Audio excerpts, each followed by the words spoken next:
You haven't done anything wrong. We've been conditioned to live life a certain way. It's totally busted. There's another way to do it. You're invited. You have always been invited, although people have worked really hard to make sure you didn't get your invitation. And now you're welcome. Like, come join us. Hello, my friends. Welcome back to the Unbroken Chain podcast. I'm always happy to find you here.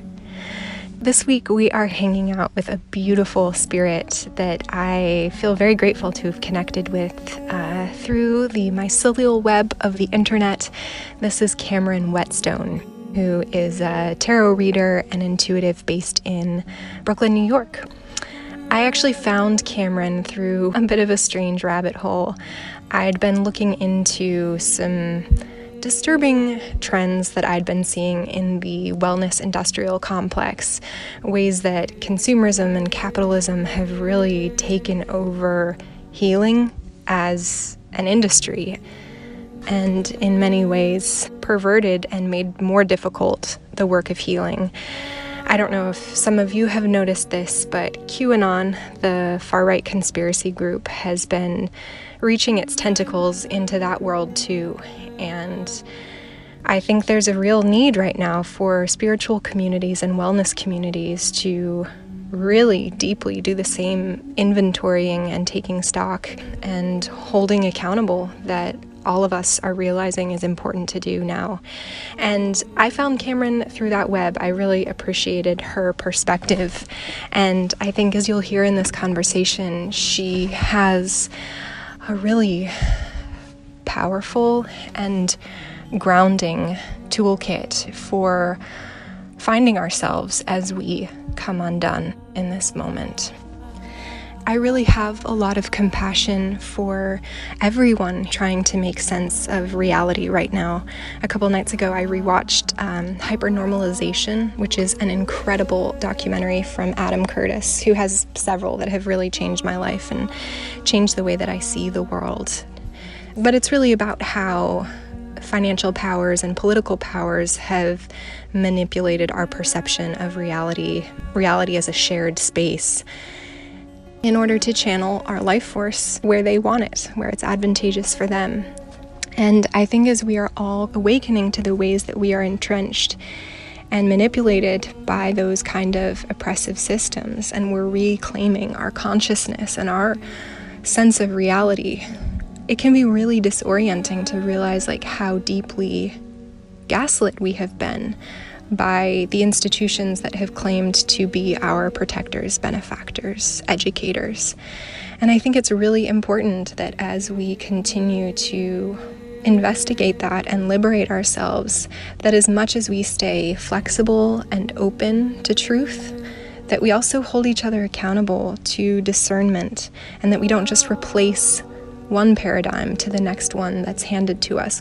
It's really vital. There's an invitation and a possibility in this time to not just change paradigms, but to change our relationship to power and entities that hand us paradigms.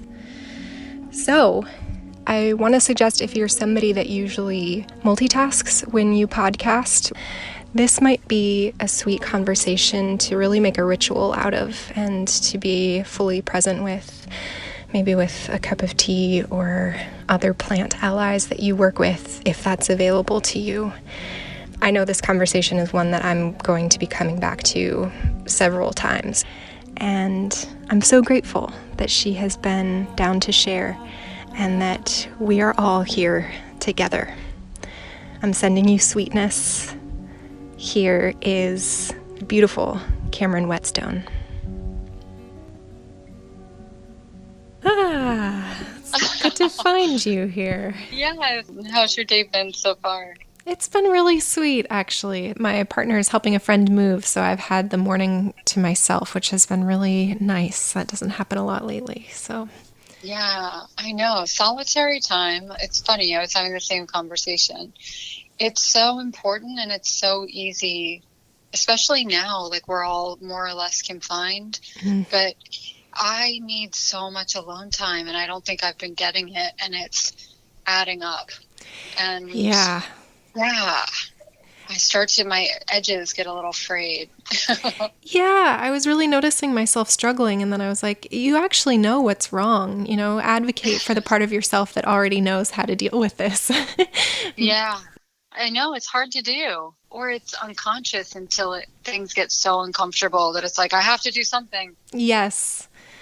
Yeah, I've been thinking about that a lot with just how I grow in general and kind of having some conversations with myself and being like, hey, do we have to do the thing every time where you get backed into a corner before you'll change? Like maybe Yeah. can we do it a little faster? But Yeah, I relate. I know. It's like, do I have to continue to learn through pain and suffering, or maybe I can learn through joy? Is there another option maybe? But it's rewiring our entire nervous system, basically, like what feels safe, what prompts change. It really is like rewiring the brain. So every time we do it, we're winning. Truthfully, like every time we have that realization and we're like, maybe I'll do it differently next time, we just have to see it as a win. oh, I really appreciate that. That's actually really good to remember. Yeah, it was so helpful to me too, because I would try and learn meditation, and there's always this sense that I would be doing it wrong because my brain would get distracted, my mind would start thinking of things. And then I was listening to a different teacher who was like, actually, every time you do that, it's an opportunity to retrain yourself. Every time your brain wanders off, you realize that you get to bring it back. You're literally rewiring your sort of neural network every time you do that. So, and same with a spiritual path. Like I used to be so hard on I still am really hard on myself when I wander off and I find myself in these like dark pits of despair that used to be so familiar, but now at least start to feel more uncomfortable. But every time we sort of wander off course, but then bring ourselves back, it's like training a dog, and we just keep bringing it back. And everyone is like an opportunity for, like our new brain, our new way of approaching life. So it doesn't have to feel like we've fucked up all the time, which is really nice, because I tend to go there a lot. Like, here I go again. I fucked it up again. Yes, yes. As if I'm expecting that my best self is a self that just never, ever goes to those places again, which I'm setting myself up for disappointment. Yeah. Yeah. But I think that's been the model, right? It's like all these spiritual teachers and stuff who sort of are pretending that they don't have the same problems that the rest of us have. And fortunately, it looks like that model is starting to crumble. Whew, hallelujah. Yeah. Yeah. Well, dang. I mean, should we just jump right into this thing? I feel like we're already going. Yeah. I know, right? We can't not do it. I guess before we go too much further, I would just love to pause and just have you sort of introduce yourself in your own words. Sure. So my name is Cameron Whetstone. I am a tarot reader and Reiki practitioner based out of Brooklyn, New York. More recently, it seems important to qualify that I'm biracial, and my pronouns are she and her. Mm-hmm. Should we start with that biracial piece that you just mentioned? I'm curious what your new sense of that is about. Yeah, it's interesting. This morning was a tougher day for me. So I've been feeling very hopeful recently, but also sort of in a state of collapse. And I think a lot I'm learning more about my nervous system now. So I think a lot in terms of my system, and it also helps me remove judgment from what I'm going through. And so I have really just felt unable to move or express, and it's starting to lift now. But before we got on this call, I read tarot, and so I've gotten in a real discipline of pulling cards, particularly when things are tough, which is such a beautiful thing about tarot. Like when I first started learning, I felt like I should only go to my deck like when I have it all together. And then the more I work with the cards, and my teacher is amazing about this, Lindsay Mack, is like, come to it when you're messy. Come to it when you need an anchor. Come to it when you feel lost and everything is like swirling around you. And so I did that today, and it was it always is. It took a while for me to get to this place with the cards, because it's overwhelming at first. There's a lot to learn. And again, if self-judgment is a big part of your self-talk. It's hard to get over that, and a feeling of being deserving enough to even receive information from this sort of unknown intelligence. So I pulled my tarot cards this morning, and then it immediately got me thinking about the 5 stages of grief. And I also don't know a ton about that, but I'm very curious. So I'm starting to learn more. And it's sort of the 5 stages in the order that they're presented, although when we live through them, we won't necessarily go through them in order at all. We'll sort of fluctuate in and out and probably revisit some of these. But the first one is denial, and then anger, then bargaining, and then depression, and finally acceptance. And so as I think about race right now, so much of my life has really been in denial, but in sort of a forced denial. Like, I've always been very aware of race. And I remember having a conversation with my mom probably when I was like 5, maybe. And you just start to get a sense that I'm different. And she felt a need to start explaining that to me. And, when you're 5, you just don't have these concepts. So when she was talking to me about race, in my head, I was literally imagining like race cars, because that's just how innocent kids are. There's no framework for kids to understand these social constructs. And so I've really been in sort of like denial, anger, and bargaining, I think, and depression, just sort of like circling around over the last, I guess, almost a month now. And yeah, I think I'm coming to terms with what being biracial means. It's meant something very different in the past for me. And I've always been at the sort of meeting point between 2 races that have not known how to communicate and have not known how to live a shared life. And again, I think Black people have understood white people because we've had to, like the dominant culture is white. So Black people are educated sort of on every facet of white psychology, and we learn how to exist in that world. And again, in a lot of childhood memories are coming up for me recently. And I remember so much of my conditioning was around not having any needs or making any demands. Like, I would get scolded or in trouble whenever I advocated for myself, or whenever I attempted to sort of like assert or hold something for me. It was sort of a slow and steady training for how to be safe in this world as someone who is not white. And I think Black families have to come up with a strategy to survive in this culture. And I think there are a variety of strategies. And what's become clear to me is some people had strategies of really having a lot of pride in their culture and maybe learning where they came from in Africa, or even if they didn't know, sort of creating some kind of connection with Africa and a knowledge of self through that. And that was not my family's approach. We were descendants of slaves, and so we were very sort of connected to that version of the American experience. And so we spent most of our energy assimilating and figuring out how to be palatable and saying the right thing and being non-threatening, and really just, how do I serve the people who have the power however I need to, so that I am safe and that I can advance and I can create a life for myself. And you really you have to learn to numb and just like deaden parts of yourself to do that. And I think I'd always known that something felt off, since always, I've just felt like I haven't fit in, and there hasn't been a way in which other people could understand what my experience was. I was always sort of labeled as overly sensitive and, too serious and that kind of thing. And so much of what I had attributed to more benign parts of my experience really stemmed from systemic racism.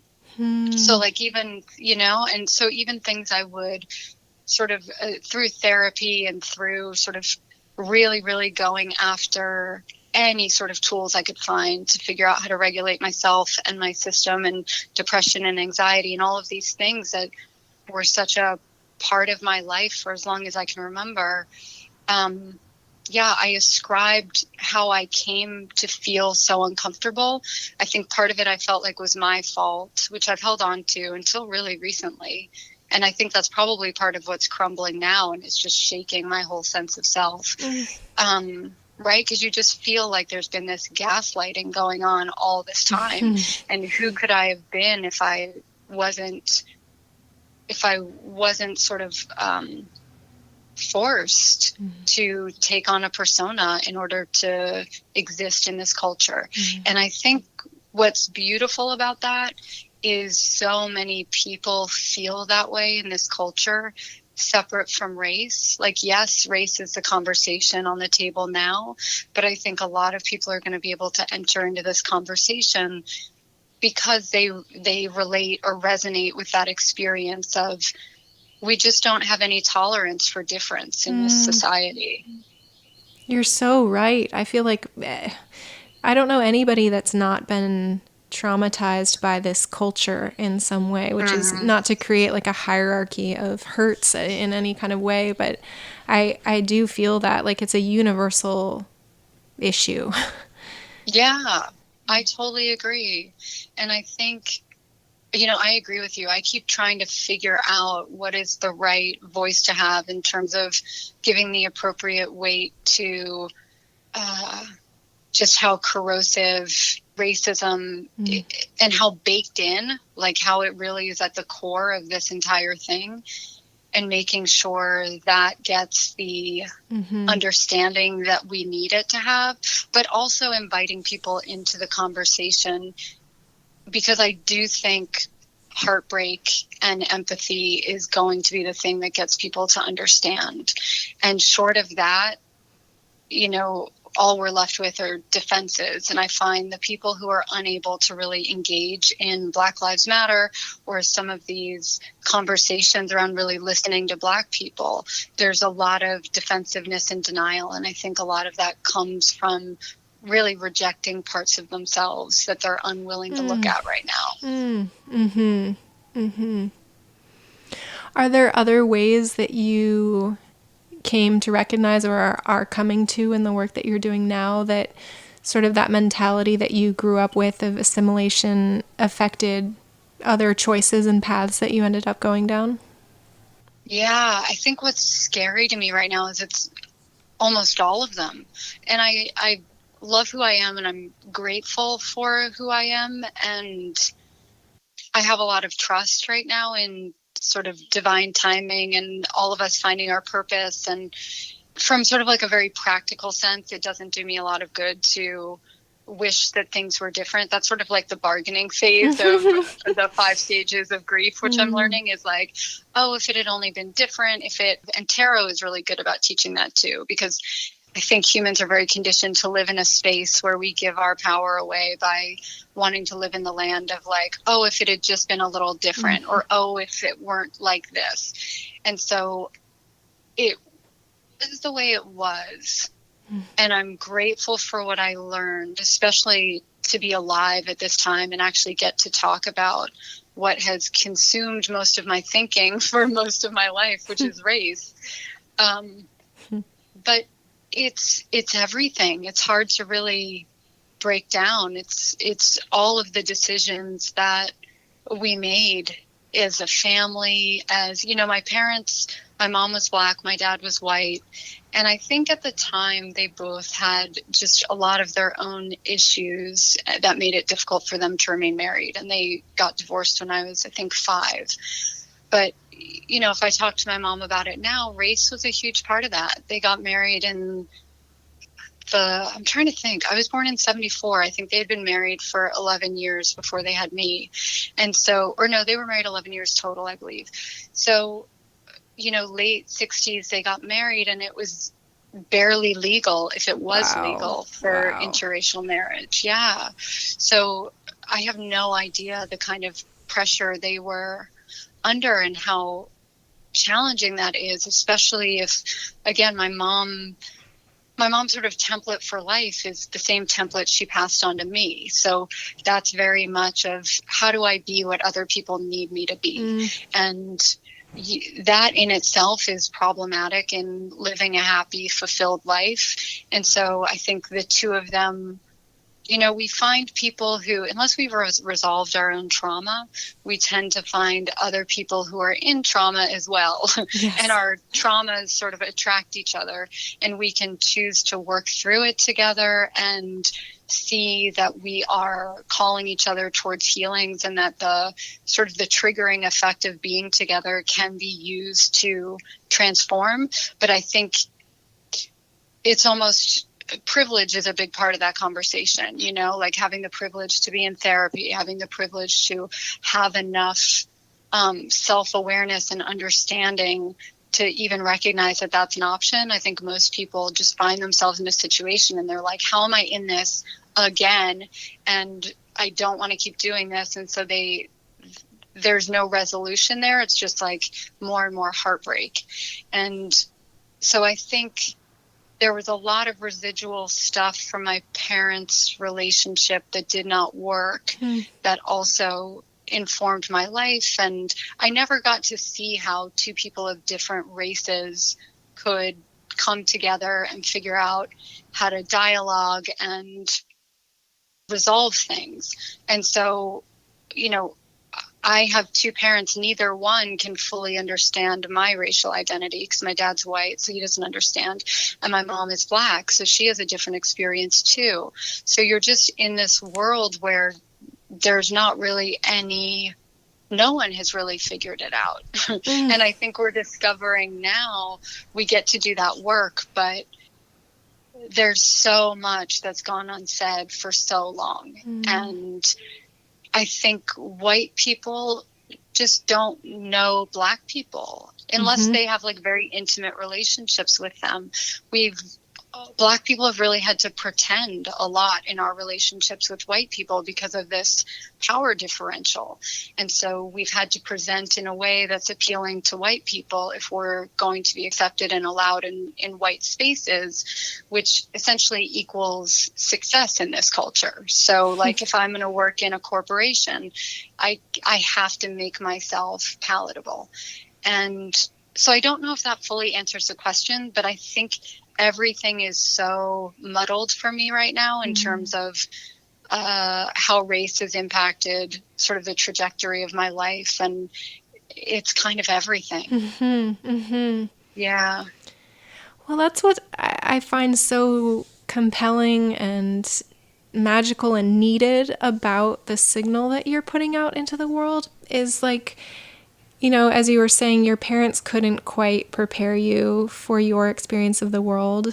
I think generationally, we find that too. Like it's hard for parents to prepare their kids for the world because it changes so much from the last time that they were kids. And I think what you say is like, you can do it. The answers are inside of you. There is an invitation into guidance and wisdom if you learn to listen and trust yourself. And that's just so radical. I'm curious where that switch started to happen for you.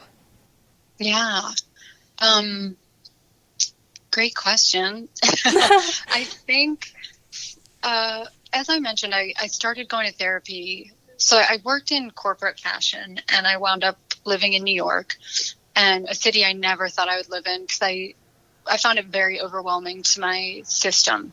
And I didn't even have the language for that, but I just knew it sort of felt like a little bit of overwhelm and maybe a little bit of like sensory overload, I think was how I would describe it to people.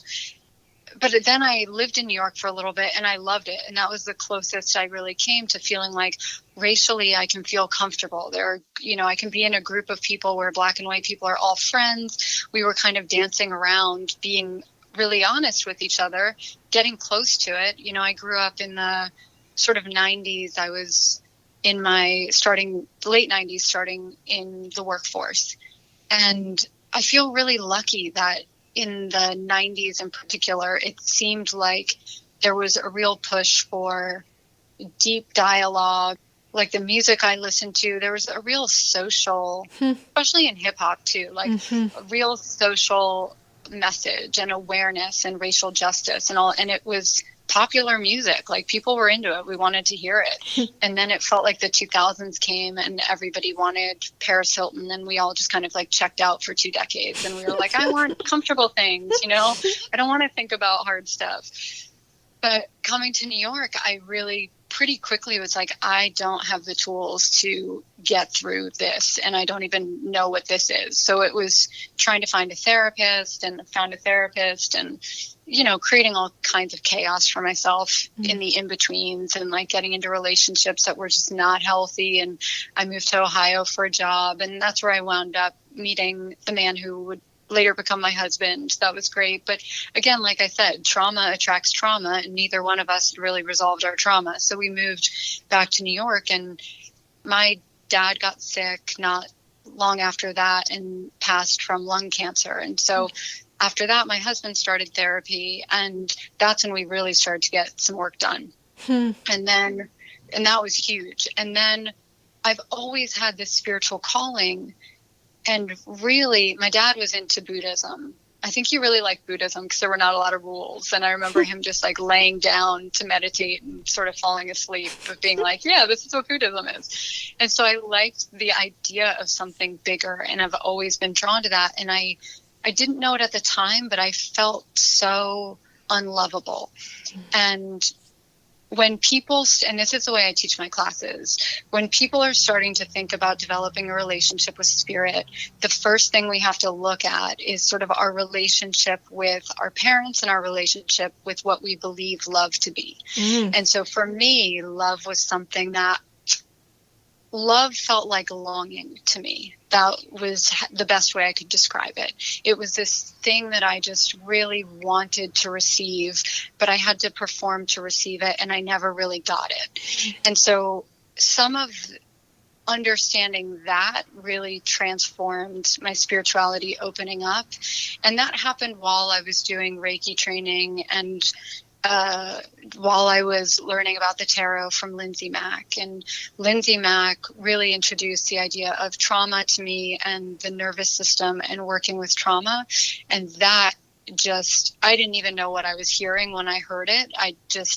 Sometimes we experience these things that just stick, and they are just a knowing as soon as we hear them.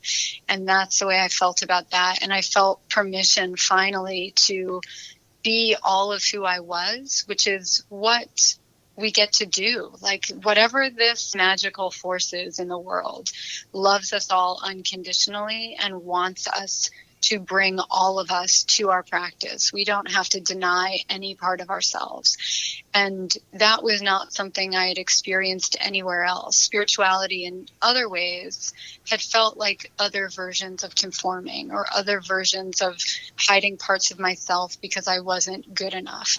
And so it was sort of like a multi-pronged approach to, one, deal with my own belief system about myself and what I deserved, and next starting to get some education about my physiology and the reality that when we exist in this culture and we are primarily in our sympathetic nervous system, so that's like fight, flight, fawn, and freeze.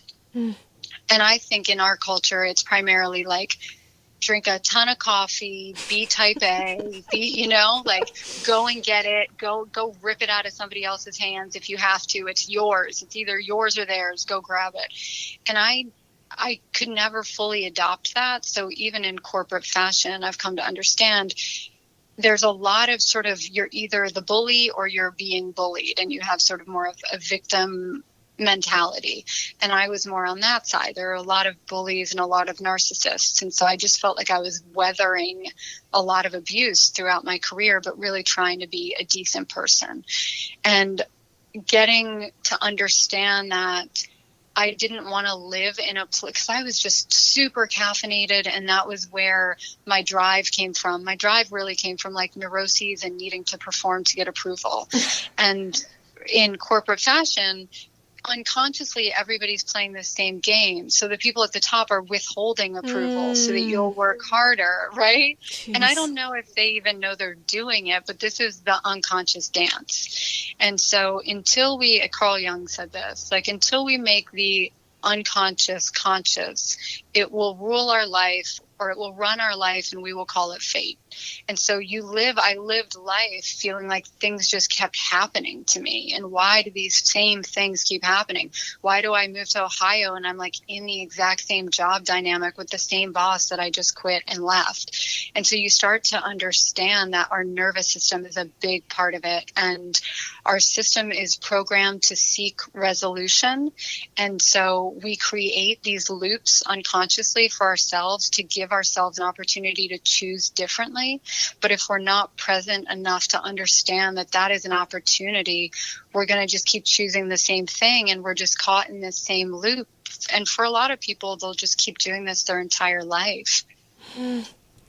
Is it usually some kind of traumatic event or awakening that kind of pops us out of those circuits and allows us to even see that there is like a motherboard? Yeah, I think you're absolutely right. For me, I think some of it was a health crisis too. So once we understand our nervous system, it seems for me, I tend to go into more of like a collapse. When I get afraid, I start to tell myself stories of like, I can't do it. I'm really weak. I sort of don't believe in my own capability.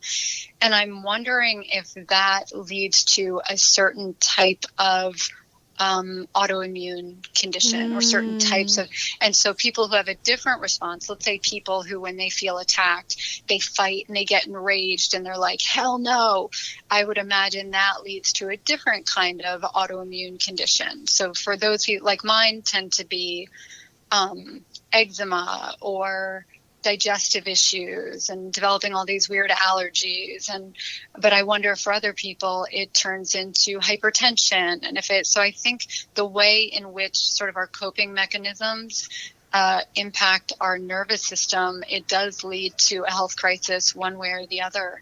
And yeah, I'm no different. I wish that I could have chosen all of this through joy and happiness. But for me, it was discomfort that forced me to have to change and really made me just seek. Like, I believed that there had to be something better. I held on to this hope that this cannot be the best it can be. Yeah. And so I was really relentless in looking and looking and looking and just being okay with being on that path forever, as long as I wasn't standing still and as long as I wasn't going backwards. Yeah. I relate to that path so much.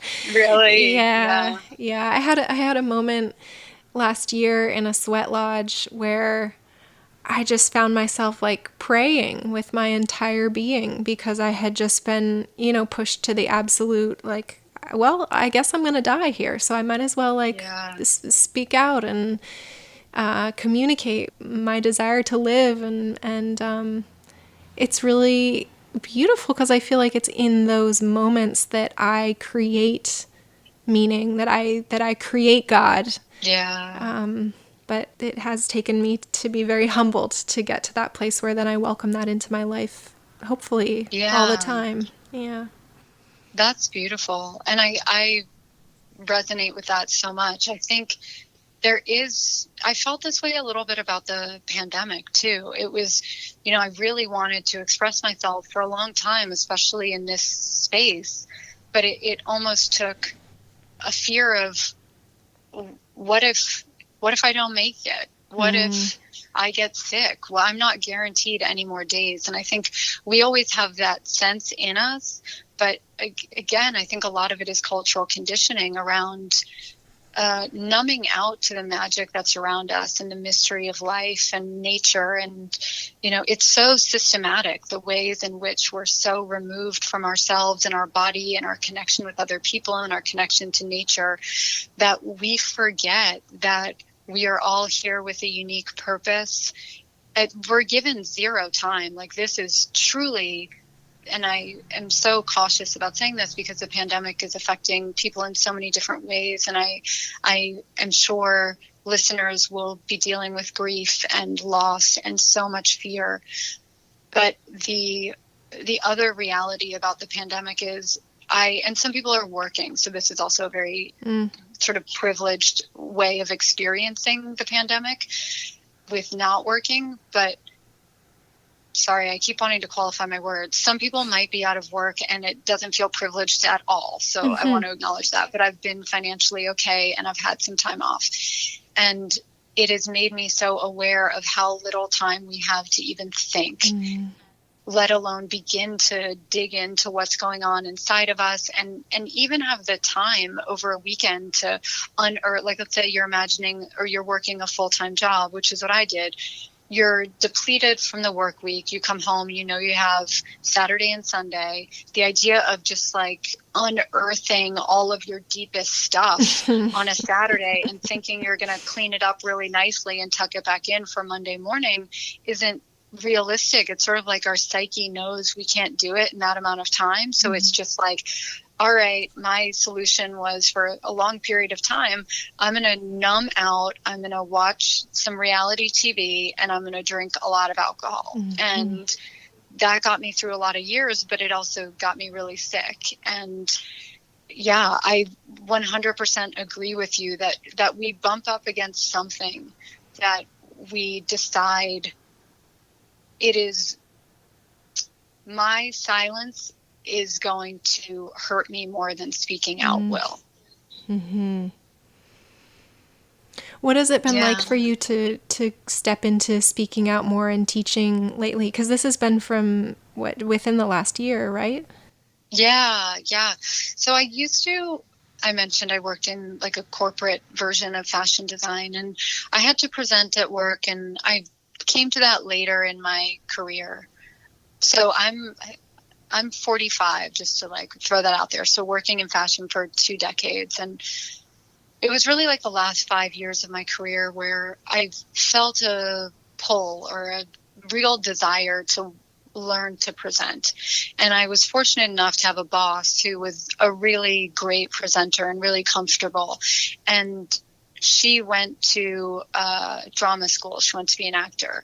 And something about knowing that about her helped me to understand expressing ourselves and feeling comfortable expressing ourselves is something that can be learned. Because I feel like, again, in this society, we're made to believe if our skills are not innate, then we can't achieve them. And they're just not meant for us. Like, oh, that's for those people who are just more special than you, right? And are more assertive and outspoken and more courageous. But you're just meant to be silent. There's so many powers that prefer it to be that way. And through watching her, I kept thinking, all right, maybe I can learn this.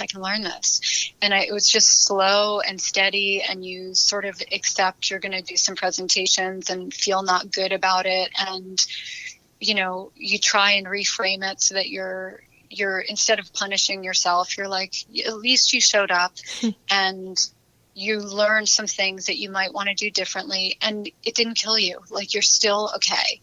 And I started to really enjoy presenting as that went on. And then that turned into mentoring employees. And I really enjoyed that and teaching them how to present. And so when I left my job, which was really the result of just a health crisis that the company was unwilling to deal with me. And I didn't have the courage to advocate for myself, probably in a way I should have, but I also was just so ready to cut ties with this company and this industry that I'd been saving up money over the years, and I quit. And, sort of going into spiritual teaching was super scary. I felt like in the sort of fashion version of presenting, you're not really talking about yourself. You have materials that you're talking about. It's a different thing. You're not as vulnerable.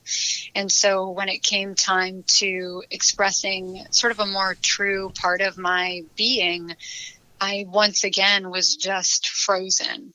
And I just tell this story because I want everyone to know in case they bump up against this themselves. Like, there was a day I sat here having to write my bio for this wellness center that I was going to work with.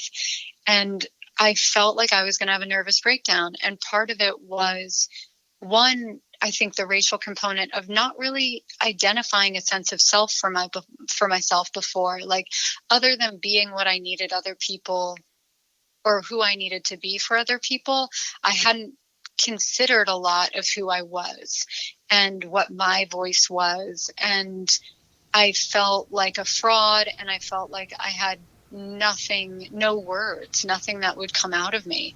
And it led to like me crying. I wound up on the bathroom floor just sobbing. I think we have a massage table here that I shoved into the wall and put a hole in the wall, and just like a full-on meltdown. And nobody talks about that part. Nobody talks about, pushing up against our own limitations and our boundaries, hopefully in a safe way and hopefully with support and people around you. Because I don't ever want to encourage somebody to go to some dark place they don't know if they can get out of. But for me, it was something that I had to move through because it felt like I had a force field around me that was keeping me small, and I didn't know how to break through it at all. And so the only way that I could get through it was to like completely lash out and melt down.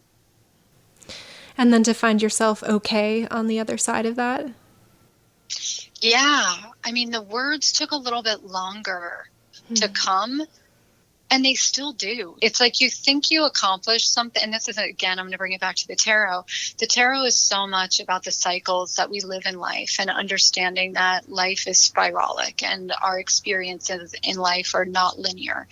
And so my experience has been, I may revisit an issue that is heavy for me, and I work on it for a little while. And then either something in life happens and distracts me, or I think my own intelligence, whether that's my unconscious or whether that's my nervous system, is like, we can't do this anymore. We can't tolerate this anymore. And you get sort of ushered into a new issue, or you just, your body needs a break, and you sort of take a breather from what you were working on. Even though none of this is conscious, you sort of move on to the next thing, whether it's happier times are there and you just want to relax into that, or we're facing another challenge. But then the issue that we sort of moved on from isn't resolved. Like, these are lifetime things we're going to be working on. So at some point we circle back around to it, but we've cut a deeper groove. So we revisit that issue with a little more depth, a little bit more understanding. So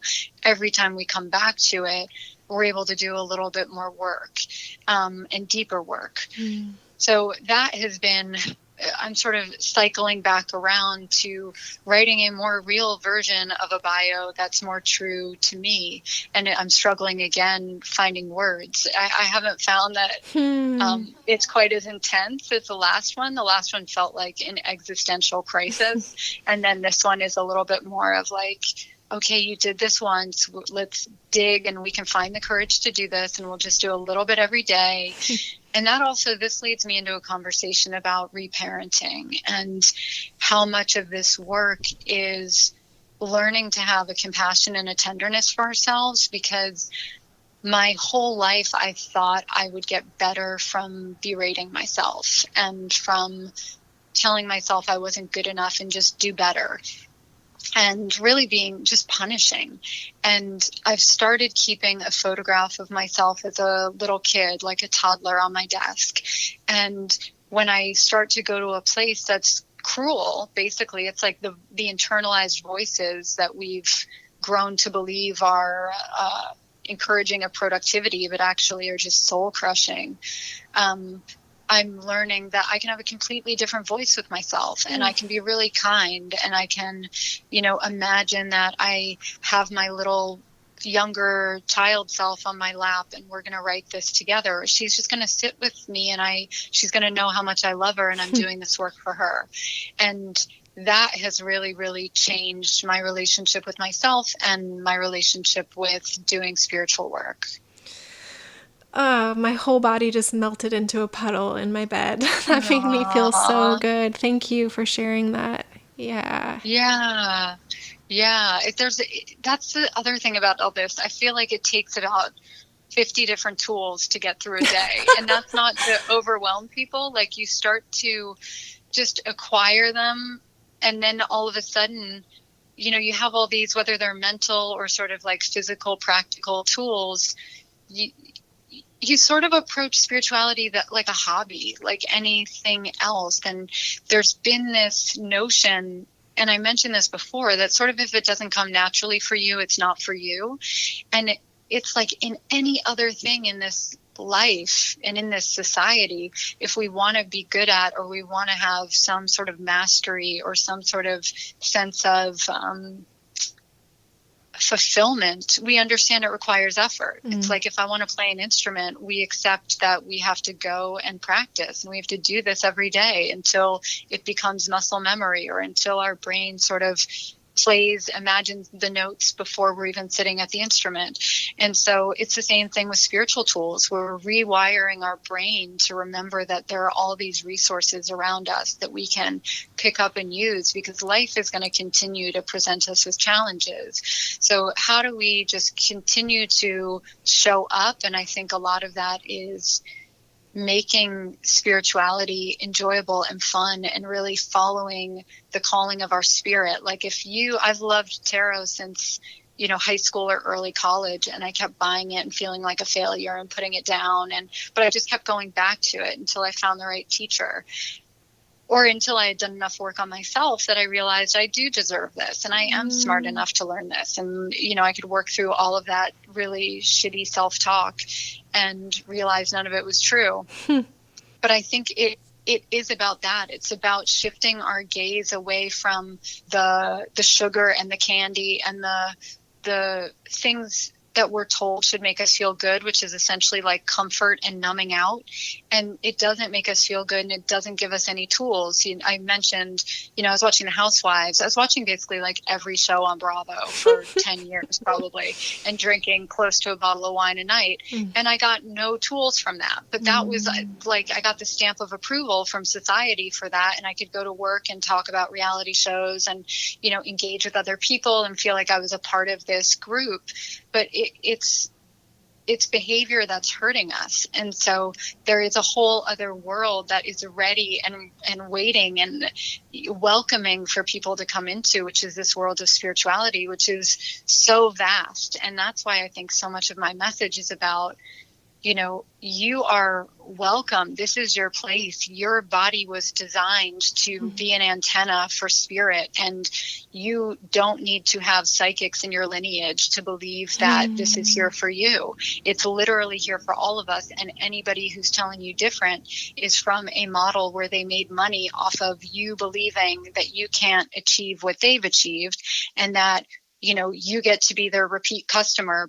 If people can keep you stuck in a space that you have to keep paying them in order to feel like you are healing, there's something off. If they desire to be your guru, or they desire to be above you, it's problematic. And I think everybody is looking at those relationships with their spiritual teachers now and trying to understand, what are these dynamics, and are they healthy?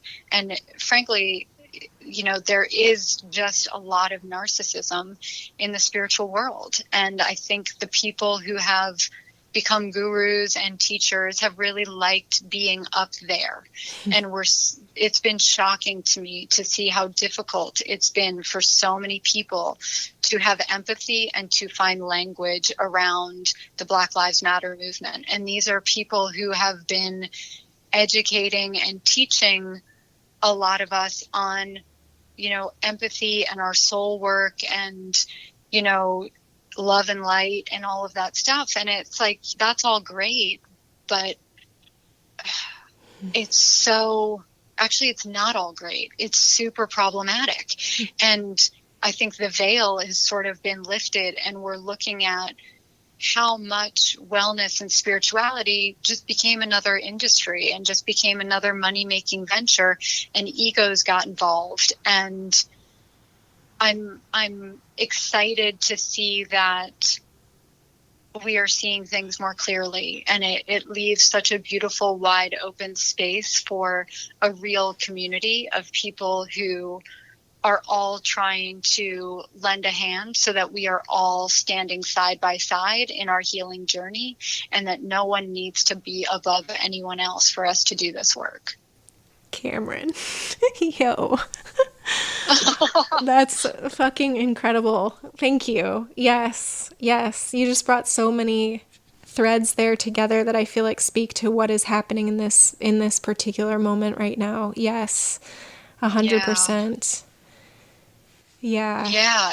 It has been eye-opening. I've been thinking today a lot about how hope and heartbreak are really not very far apart. And I have been heartbroken for the last few weeks, but I'm also so hopeful. But the heartbreak is necessary. Like, we have to allow our hearts to be broken for this bullshit society that was created, that we didn't create, but we have been indoctrinated to believe is real. And part of that is, even the people who thought they were ushering us through it with some spiritual message started to really like the way likes on Instagram felt. They started to like the way money felt. They started to like the way power felt. They started to like these things, and they began to choose those things over, looking at their shadow, looking at their vulnerabilities, being honest about that, really doing what I thought was the work we were all doing, which is why it's been so confusing. I'm like, wait, I thought we were all doing this thing together, and it's obvious now. And I think that's probably the terror that some people are feeling in this, like, feeling so exposed because they can't even find the words, and you can't pretend anymore. That's, I think, what is so shocking to people. Like, you can't use these same spiritual buzzwords and convince us all you know what's up, because we're going deeper, and we want a language that comes from your guts and your, the realness of you and the rawness of you. And that makes a lot of people who have been teaching uncomfortable, and they've got to get comfortable with this new normal. So tell me this, I'd be curious about your perspective on this in terms of the nervous system. Like, how do we navigate learning to feel things deeply again when we have gone through trauma in the past, acquired survival mechanisms that have taught us to numb out? Like, how do we... Because in some ways, we all have to numb out to some level to make it through, early adulthood. And then it seems like there's a choice, have a crisis and wake up. And then I catch myself still feeling sometimes like, as I take more risks and I trust the inner voice and make choices that don't make sense to my parents or to culture, like sometimes I still get this like whoosh of terror that blows through me that's like, whoa, you're just out here naked like this? So yeah, what is the balance between like self-protection and also like really deeply feeling things and feeling heartbreak? That's such a profound, deep question, and I certainly will take a stab at an answer, but I do want to clarify, like, I'm no expert. Sure. And so I know what works for me and like the strategies that have worked for me. Yeah. But I would say I'm trying to be very thoughtful and pause and not just go into, a rapid response. I think it has, for me, really been about just honoring all of who I am, because there's so much shame associated. And so I use the term numbing out, but when I heard you saying it, it reminded me there's a clinical term, which is disassociating. And so I think part of it is giving weight to that. It is real. Like, you're absolutely right. It's not always a choice. In fact, it's probably not usually a choice. Our system goes into these mechanisms that have helped us survive. And I think for me, really, and this is difficult work, like identifying the trauma, being willing to be with the trauma, like acknowledging it. And this is really hard to do because our society is like, push it away, pretend it's not there, just get over it. You're weak for even telling anybody it's there. Other people don't want to know about it. You're making everybody else uncomfortable by even say, you know what I mean? Like, there are all these fucked up social contracts that those of us, it's here's another thought I've had, which is related / unrelated, but I've been thinking about all these people who are like calling out cancel culture and are like, oh, cancel culture is so scary. And it's like, we've been living in cancel culture for most of us, right? Like, I've been silenced. Marginalized communities have been silenced. We've already been canceled. So these people who have to edit themselves for a minute, like Louis C.K., who I'm sure is probably producing a show somewhere that we don't know about, and he's just fine. Something tells me he is just fine. So it's like, we have to stop worrying about these people who have really bullied us into submission and silence. And that's an easy thing to say and a really difficult thing to do. And there is a very real effect of speaking our truth. And it's exactly what you said. I feel it even in these moments with the Black Lives Matter movement. I think it's so beautiful and courageous watching all of these people step out and just say, I will not silence myself for your comfort anymore. But that takes so much courage because we're all used to the wave receding and us going back to the old norms, and then that person is just stuck out on a limb.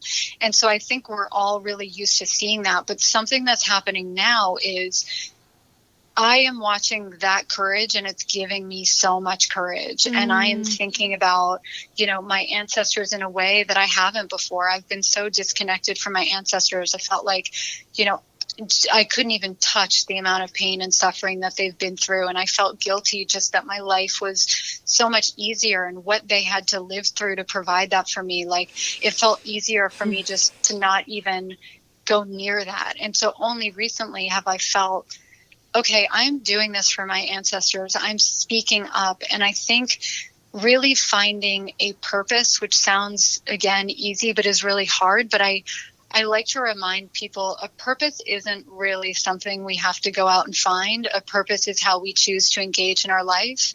And, my tarot teacher talks a lot about where our nervous system is really designed with these sort of two approaches. I tend to think of sympathetic, which is fight or flight, and then parasympathetic, which is rest and digest. And really the gateway to our spiritual side and to health and healing and restoration is in the parasympathetic mode. She described it as radio station 1 and radio station 2. And so radio station 1, which sort of links up with our sympathetic nervous system, is, survival. Survival is the most important thing. And so that feeling of being caught out on a limb, or like all of a sudden I've exposed myself, and that could mean annihilation. That's very real. That's programmed in our body and in our nervous system. And there is a social nervous system as well that's a component of that. So, with our ancestors, if you couldn't fit in with the group and you were ostracized, you weren't going to survive. And so that's programmed within us. This sense of being cast out really means annihilation. And so that's why conformity is so natural or so programmed within us. If we have survived our childhood, our nervous system believes that it is familiar and safe. Even if we grew up in a really abusive, unhealthy environment, we survived it, we stayed safe. So we look to replicate that situation in our life. So we often find if we're not doing spiritual work, we're not in therapy, we're sort of unaware of our patterns. We find ourselves replicating versions of what we've known from childhood, similar dynamics that we are in with our parents, what we believe love to be, what we received in terms of nurturing and love from our parents or caregivers, I'll say that. And so we get to keep that in mind. We get to keep in mind that this system has been programmed. On the other side, which is radio station 2 / parasympathetic nervous system, is expansion, evolution. It's our soul's calling. We all have that piece of us that just like longs for more, longs for connection with other human beings, longs to be the most us we could possibly be. And so there's always this sort of balancing act between these two. And I think the more I understood that, the safer I felt to begin to explore my own trauma. And trauma also requires a definition, because I think people think only of sort of PTSD as we know it from car accidents or veterans who have been in war. And trauma is really anything that is your system, your nervous system experiences as too big, too much, too fast, or too soon. No one else has to co-sign on what your trauma is. You define it for yourself. So if you have had a situation which might not seem like a big deal to somebody else, but felt like a very big deal to you, that's trauma. And trauma is essentially an unresolved loop in our system we didn't get to fully express. So again, our ancestors, if we think back, the sympathetic nervous system, it's like, imagine we're being chased by a tiger. And our energetic system, our nervous system mobilizes, and it sends all of our blood and all of our energy to our limbs. So we can either fight the tiger or we can run away. But by doing that, we're pulling energy away from the restoration and repair and digestion and all of sort of the healing mechanics of our body. So if we stay in a parasympathetic state, we're essentially draining energy that we could be using for healing, for all of these supportive processes that our body needs. And so again, that's why like caffeine and all of that stuff, when we stay in these really up, agitated, like hyper states, and again, I think I developed like digestive issues because I would eat at my desk at work. I was super stressed out all the time. So your body's not even digesting. All of my blood was somewhere else. It wasn't in my stomach. It wasn't digesting. And I was just basically like in fear while I was eating. And so when we think of sympathetic, we think of hormones like cortisol and adrenaline, and they sort of go coursing through us, and they give us the fuel we need to either run or fight. And then our parasympathetic nervous system, our brain creates chemicals like dopamine and serotonin and oxytocin. They're like the love chemicals, the happy chemicals. And this is why when people are in their parasympathetic state through Reiki or through meditation or any kind of deep relaxation, whether that's watercolor, whatever it is, like whatever is creative and allows you to feel relaxed, our body is actually creating pharmaceuticals for us that flow through our body and help us heal and rest and digest and relax, and it's supportive. And so we really have to find a balance, because if we're only living in the sympathetic state, we're probably not ever going to feel safe enough to even start to work with trauma or think about trauma or process trauma, because we're already in a state of fear and survival. And so when we create more moments of quiet, we begin to see our own capacity. We begin to imagine being able to receive love in a way that maybe we haven't. And that can be from sort of an unseen force. You know, we may not have people in our life. We may have developed a lot of relationships that are complicated, and maybe the dynamics are a little bit off, but there's always something greater that we can tap into to begin to start to feel what love can be. And it's so much bigger and loving and compassionate than really what humans know how to offer is love anyway. So it's nice to get into that so that we train ourselves of what love could look like. So for me, having that foundation of the physiology of trauma and how my body is reacting, and that it wasn't some failing of mine, gave me a lot of permission to start to explore it. And I would say probably the last piece of this would be to encourage people to read The Body Keeps the Score. And that is written by Bessel van der Kolk. And it is really an explainer of all of this stuff, but even more so. I'm very, how do I describe it? I'm very practical, almost to a fault, right? So that was another reason why spirituality was so hard for me. I needed things to be able to be proven. And that, I think, is why the physiological piece of it is so important to me, because it's science as much as it's mysticism. And once I could understand that, and my brain stopped playing tricks on me that it wasn't real, or that I was imagining things, or that I wasn't capable of doing it. Like, there are just certain things that we are given as humans. There are inherent tools to kind of get through this life. And our job on this earth in this incarnation is really the process of individuation, which is something Carl Jung talks about, which is really the resolution of trauma. That's what we're here to do. We deal with our stuff, we face our shadows. And when you deal with your trauma, the goal of it is not to make it go away. The goal is to look at it with compassion, and then you begin to love even the parts of ourselves that we've rejected and we've been convinced that we should hate and hide and put away. And we start to fall in love with the us that survived and all that we've been through, and our courage and our strength and our resilience. And we see ourselves in a new light, and that literally frees up energy, because otherwise our unconscious mind is processing and hiding all of that from us, and it takes so much energy. And so as we start to resolve it, it becomes integrated into our being when we love that part of ourselves, and we begin to free up energy that can start to be used for other things.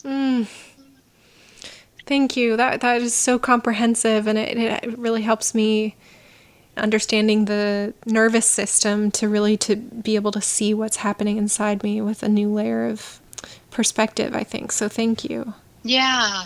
And the final thing I'll say is go at your own pace. Like, I have to remind myself all the time, this is our work in these human incarnations, but it's also not a race. And it can feel like, oh my gosh, I've got to fix this. Oh my gosh, I've got to fix me. And it really doesn't. It's so spiralic and so beautiful. And the more that we choose to engage in it, the more we start to allow ourselves to be guided by something bigger than us. And it feels less urgent. And we feel like we can trust the path that we're on and the decisions that we're making. And there's a safety in the process. And I say that because, there's a lot of practices that are so healing and so wonderful. I think of breath work, which has been really helpful to me. But when I started breath work, I felt like I was going to have a panic attack. And it's because breath work does activate your nervous system. It stirs stuff up. So what I did for breath work was, I listened to a lot of recordings, and some of them I just stopped like 5 breaths in, and I was like, I'm not going to do this. This doesn't feel right. Or I'm just going to sit and listen to the audio. And maybe once I hear what the whole recording sounds like, I'll feel safer to engage in the whole breathe, pairing it with the actual breathing practice. And then I just sort of slowly until I really liked it. But it's not about the typical productivity mode of our culture of like, just do it and do it fast and do it hard and do it better. It's like the opposite of all of that. I've found too that the world, the more I've trusted that process and have been able to be still and listen for it, the more that the world sends me signs and reassurances. And I realized the other day, I kind of took a moment at the end of the day and was jotting some things down that had happened that I felt like were just these angels that kind of walked onto the stage and like articulated something that had been bubbling inside me, but I hadn't been able to quite grab a hold of yet. And I realized that I think because of the way that we treat people with mental illness in this culture, and because I have an inherent fear of being crazy, being destitute, being locked up, that I'm still undoing a lot of like fear and permission around trusting that kind of magic and being like, it's not going to take me down a terrible hole of being a crazy person to like look for signs that the universe is rooting for me, you know? Yes, yes. I 100% relate. And I think that's sort of the pragmatism I was talking about before, and even a healthy skepticism when we do this work, especially because the old model of spirituality was very much like, I want to be in the ether, I want to be up in the clouds, I don't want to be here on earth. And that's sort of, even the teachers that I referenced before, they're kind of living in that space. And there is a different version of spirituality that is very grounded. Like, I have 2 feet firmly planted. And so for me, actually, a lot of spiritual work had to start with getting grounded. And I, for a long time, again, this was part of like a feeling of not deserving, but I felt like I never saw signs. They never came through for me. I could ask for forever. God just was not interested in me. I was just that person that just was not good enough, and everybody else was. And I was just going to have to live my life sort of knowing God knew, it would be a waste of time to work with me. That was really how I felt. Totally. And it's such a lonely place. And I think probably more people than we realize are there.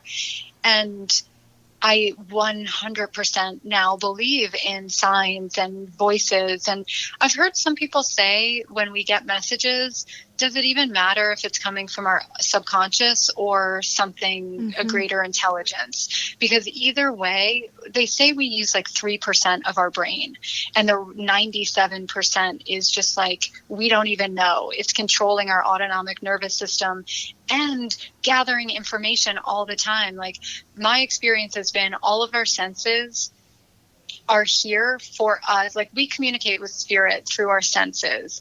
And it took me a long time to discover that I'm probably what you would call clairsentient, which is I feel energy. But we all will experience receiving information differently. So it's figuring out, like, I don't really hear things that much, but some people do. That's clairaudient. Then, some people have a knowing. So that's claircognizant, I believe. And then some people have vision. So there's all these different ways in which information comes through our system to deliver truth to us. And I was very worried as well of like, oh no, what if I hear a voice and I don't know if that's just psychosis? Like, what if I'm just going crazy? But I've found that through the practices and through staying grounded and through working with the nervous system, there is a real sense of understanding and a knowing in my body that is different from sort of impulses. And I think from my own issues, and maybe I'll get into that a little bit, my own issues with mental health, that stuff, those drives would come from like an impulse, and it would feel very complicated and sort of a little bit destructive. And the more you do the work in working with other kind of guidance, you begin to be able to feel them as distinctive, separate influences over you. And so the thing I was going to touch on about mental illness is, to circle back to race in this country and how Black people have really had to adapt differently. There's a great book called Post-Traumatic Slave Syndrome. And it's like, how can we talk about post-traumatic or PTSD in all of its forms, right? How can we talk about that without acknowledging what has been done to the nervous system of a group of people who were at one time enslaved for centuries? And then after that, Jim Crow and all of these sort of, I don't even want to say unspoken, but maybe like complicit or systems that were put in place to make sure that they essentially stayed in slavery, even though it wasn't technically called slavery. There is no way that cannot lead to some sort of like PTSD experience. And so in my family, it manifests as attachment issues or attachment style issues. And so borderline is an attachment style disorder. And so in my family, starting with slavery, children were taken from their parents. And, I think our culture has had this dream that this stuff is just like healing itself because Oprah exists or something. And it's like, no, there's individual families that are still grappling with what happens when your children were taken away from you and you never learned how to be a mother. You never learned how to nurture. You only learned how to shut down parts of your being because that's the only way to survive, is to disassociate. And I don't even know how you survive when your child is taken from you and sold and you have no idea where they went or what happened to them. But you have to figure out how to survive. And so that's how complicated it gets, is like rewiring our systems to function in really, I don't even have a word, just brutal circumstances. And so even when slavery goes away, that dynamic remains. And so my grandmother, for whatever reason, my great-grandmother was not able to take care of her when she was a baby. So she went to go live with friends of the family on a farm in the South. And I have no idea what happened to my grandmother there. But then something similar happened when my grandmother had my mother, and she was unable to take care of my mother because she was really young at the time. And so my mother went to go live with essentially strangers when she was a baby. And so all of these sort of maternal, the idea of mirroring, which is really important in terms of child development and being seen and having your mother see you as your own unique person. Like, these things didn't really exist in my family. And up until now, there hasn't really been a language to even talk about these things. We've been focused on surviving. It goes so deep, and there's so much that needs to be looked at and questioned with, thankfully, I think a broader, more open-minded, more intelligent approach. Did I hear in there a little bit that you're thinking of sort of labels, pathologized terms like bipolar, that you're sort of repositioning those in terms of lineages of trauma? I really believe that. So it's interesting. There's a woman on Instagram, and I think she's called The Holistic Psychologist. I think she has like 1 million followers, and she is so worth following, but she's been taking a lot of heat from the traditional psychotherapy world. And I've also, been in therapy for many years, and I'm grateful for that. But to me and my experience with borderline and attachment style disorders, it to me seems very, very much a trauma response. Mm-hmm. And so from there, it seems natural to extrapolate that a lot of things that we have come to understand as either brain chemistry or, a psychological disorder or mental illness is probably a response to trauma. And as I talked about before, our brain is always producing chemicals or pharmaceuticals, whatever we want to call them. And so, of course, the brain chemistry is altered if you're living in a trauma response and you can't complete that circuit. So, yeah, I'm glad you followed up with that, because I do think we need to dig deeper. We put the responsibility on the person who is suffering, and we somehow blame them for their suffering. And that's what we do with mental illness in this country. Somehow it's a failing of you that your brain chemistry is like this. And the beauty of trauma is we take the responsibility off of ourselves, and we take the responsibility for healing ourselves, but we don't blame ourselves for the original condition, which we did not create. We don't control what happened to us. We don't control the family that we were born into, even if we love them. I love my family dearly. It's complicated, but I love them. And I'm working to resolve relationships. And I also fully appreciate and understand people where that's not healthy for them, and they need to leave the family structure, and they need to choose health for them. So I find that there are all of these weird ways in which society sort of holds the person who has been victimized responsible, and like they shouldn't leave their family, and isn't that such a terrible thing not to stay in contact? Like, fuck off. If you're not the one going through it, you don't get to tell somebody else how to deal with their trauma that they're dealing with or their lived experience. You don't get to do that. That's your own issue. If you're projecting onto other people like that, you have your own work to do. And so, yeah, I love this idea that it can become a part of the conversation, that mental illness is more complicated than what we've been sold. That's what I believe. Whew, thank you for that. Yeah. Yeah. Yeah. Yeah. Kind of have goosebumps because I've been thinking a lot about borderline recently, which runs through the women in my family too. And I sometimes really grapple with the parts of that I carry in myself, but have also been able to acknowledge that through the work that I've been doing and through the help of plant medicines, that I think I do feel that healing my own trauma and then also changing my relationship to the women that are in my life and my family has, I don't know, it's like it's softened my relationship to those like sharp edges in myself. And it doesn't mean that it doesn't exist and that it doesn't still sometimes really challenge me, but it also has enabled me to like really work with it instead of just being so terrified of it. Yeah. Yeah.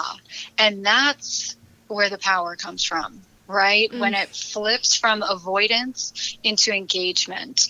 And that is like the scariest part and the most profound part. And I thank you for articulating it like that, because it is. It's like there are these pieces and parts of us that are so scary to touch, and they do feel sharp and prickly, and they're, for me, they've been very embarrassing, and I imagine other people see them and I feel really ashamed, or I'm just embarrassed of my own behavior and what I perceive as my own inadequacies, and how have I not been tough enough to push past it, or, you know, in air quotes, fix it.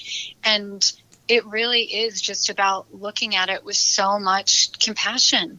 We didn't create these systems that we're living under. We didn't write these rules. We're thankfully here to rewrite a lot of them. And it's so beautiful that there has really just been this collective, I don't know if you've felt this way, but on sort of the last 4 years is when I've been more on a spiritual path. And I didn't know it at the time. I felt really pushed to do it. I felt, not in a bad way, but just like called, and all of these things inviting me. And I said no to a lot of them, and I struggled and I resisted. And, you know, eventually I sort of got on, and it provided enough comfort that I kept doing it.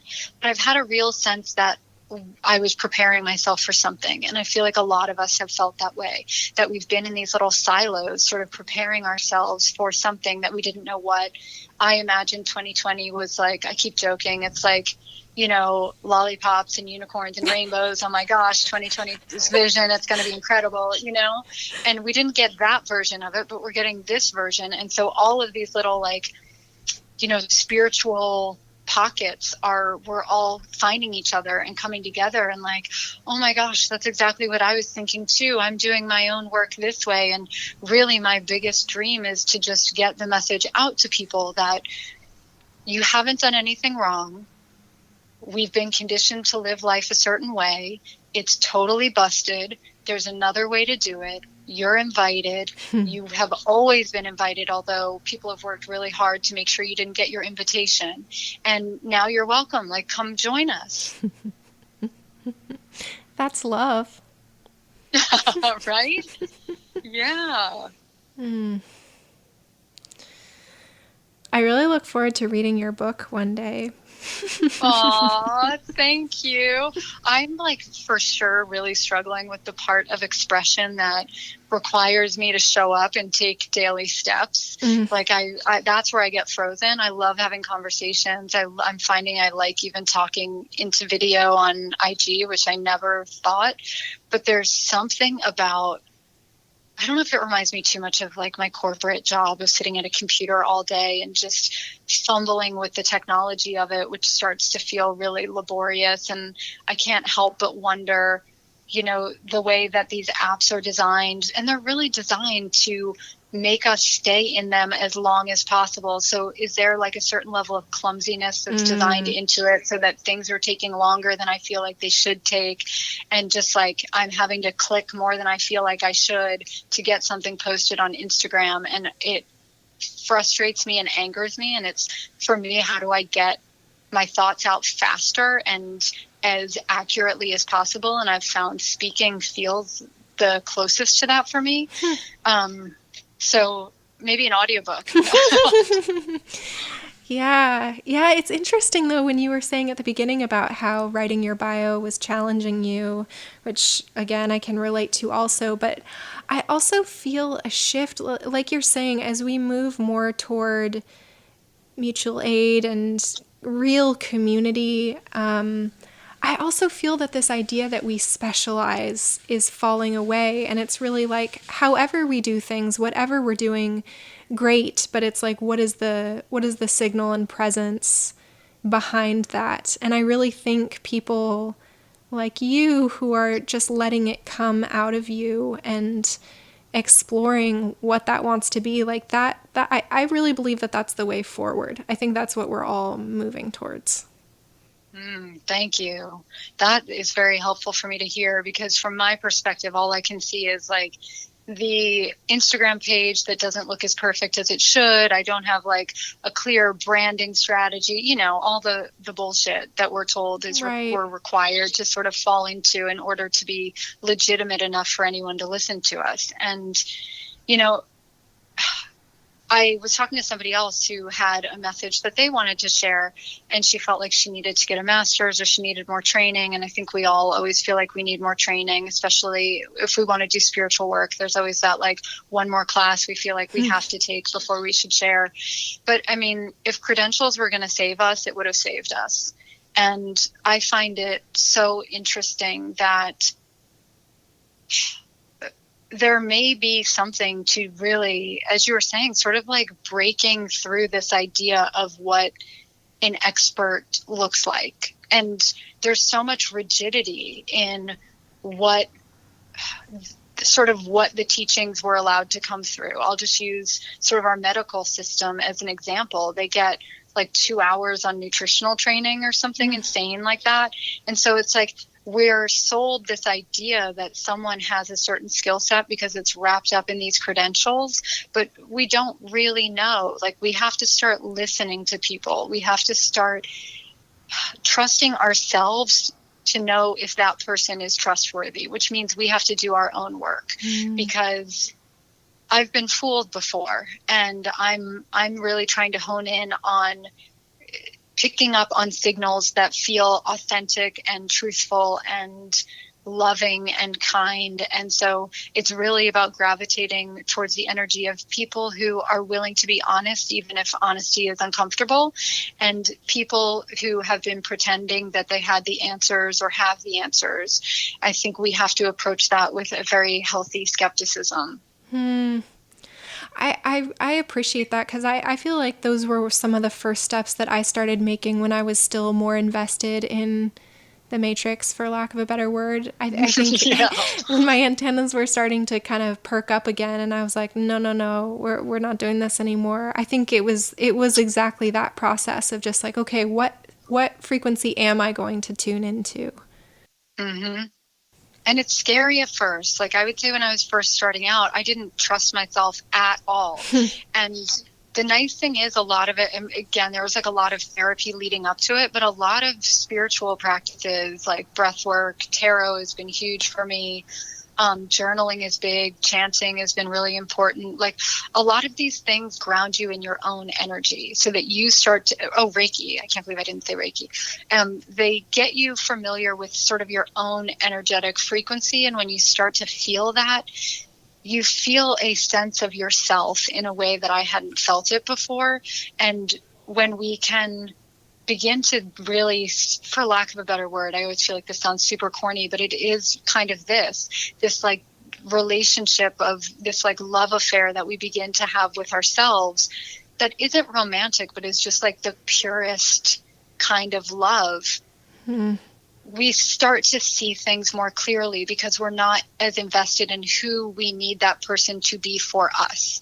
We can just see that person as who they are. And there is nothing that sort of clears the windshield wipers of the mind, or like the whatever, the mirror of the mind, like knowing yourself, feeling stable in yourself, and not needing other people to fix us or not needing other people to save us. And that was a big one for me. This idea that like somehow someone was going to save me from myself or my life. And it's like the fastest way to lose your power and your sense of stability and steadiness in life. Mm-hmm. Yeah, and for me, chasing that led me into really dangerous situations because it set me up with like people that had their antennas out for people that thought that they needed to be saved. Yes, me too. Exactly. Yeah. I totally relate. And that's, I think, what we're dealing with a lot in the spiritual world is, you know, there is already a sense of white people there's been a sense of superiority that our culture has crafted.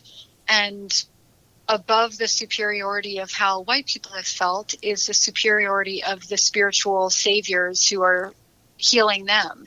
And so I think a lot of these people who are really struggling to find a voice now or to feel the feelings that they seem to have a hard time getting in touch with around the experience of Black people in this culture, but frankly in this world, I think they have found themselves so high up there that it's almost unrelatable. And I think it's really scary for them to imagine coming back down to be on a level sort of field with the rest of us. And I think that's going to be their work, because I think their ego really needed to feel superior and needed to save people and needed people to be dependent on them.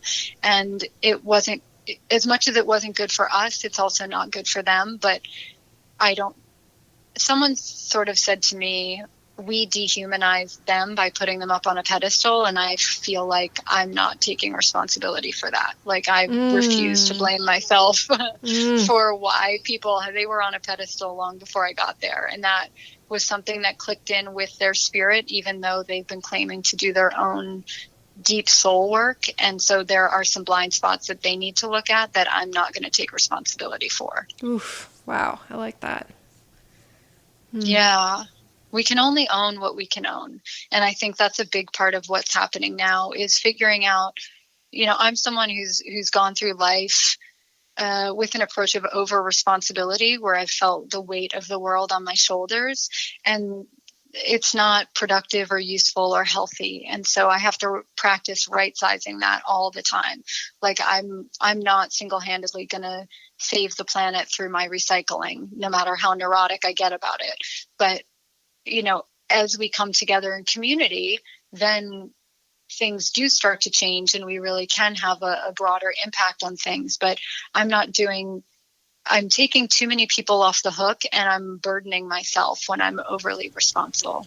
I like that a lot. Yeah. Which has to be then, of course, balanced with spiritual bypassing, like going too far in the other direction of being like, well, my house and mind are clean, so whatever else happens is everybody else's problem out in the world there. Right. Exactly. But then my question is for those people is like, so then do you never leave your house? Like you're okay to just like step outside of your house and go into like a totally bombed, burned out neighborhood. And you're like, I don't know, it's really love and light in my house. Sorry for you guys that it's so rough out here, and I don't understand that rationale, but I hear plenty of people say that. Wow, this is such an offering. I'm just so grateful that you are so open to sharing and that your signal is so much about sending people back to themselves. I think that that's such a gift. Actually, as you were talking at a couple points, I was imagining you in front of a class of middle schoolers, and it's just like, I wish that kids got your transmission early on and felt it really deep inside them. It's so powerful. I love that. Thank you for saying that. Like, I hadn't even considered that, but it's something I would love to do. I wish these ideas had been available to us when we were younger. Imagine, But yeah, thank you. This has been such a pleasure. Speaking with you is so natural and easy and joyous. And yeah, it's been an honor, truly. And I think I just wanted to thank you because the way that you hold space and engage is very powerful. It's an example of deep listening while also engaging. And I think that that's something a lot of people are grappling with right now. How do I listen and also not just feel completely silenced? Wow, thank you for saying that. That means a lot. Yeah. Where can people find you if they want to connect with you? Probably the easiest is my Instagram. So that's Cameron, CAMERON _ Whetstone, WHETSTONE. And then upcoming, I'm going to be, I think in the next couple weeks, in partnership with 33rd and Rising, which is a wellness studio based out of Oakland, primarily for people of color, but also allies. Teaching a class called Tending the Wound, which really talks about a lot of this stuff. I talk about trauma resolution, attachment styles, and then I really share a lot of healing practices and spiritual practices that have been helpful for me.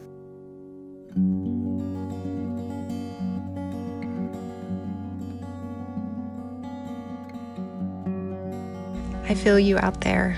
You are not alone. I see your work, and it inspires the shit out of me and makes me stronger. So thank you.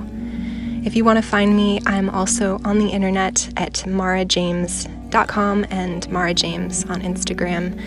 And if you would like to connect, please feel free to reach out to me. I'd be happy to hear from you. Much love and more to come.